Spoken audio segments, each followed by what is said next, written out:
Hello দর্শক, আশা করি ভালো আছেন আপনারা সবাই। আমি আজকে আপনাদের একটি তরমুজ ক্ষেতের দৃশ্য দেখাবো।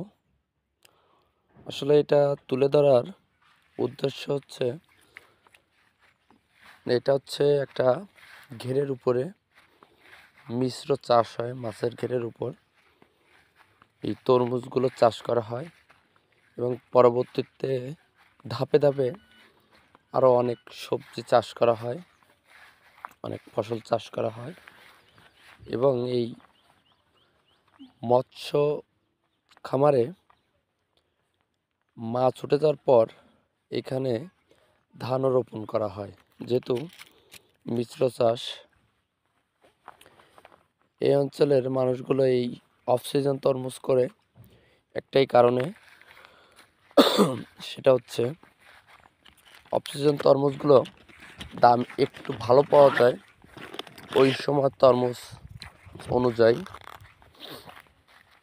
আপনারা দেখতেই পাচ্ছেন এক একটা তরমুজের ওজন আনুমানিক 5 কেজি 7 কেজি এরকম হচ্ছে। এবারে আপনার যেগুলো বিক্রয় করার উপযোগী হবে সেগুলো 7 কেজি 8 কেজি 9 কেজি 10 কেজি এরকম সাইজের হবে। যেহেতু গাছের গোড়ার ফলগুলো আমরা ভেঙে দেই, এজন্য আগার ফলগুলো একটু বড় হয়। গোড়ার ফল রাখলে ফলগুলো ছোট হয়, অল্প বয়সে পেকে যায়।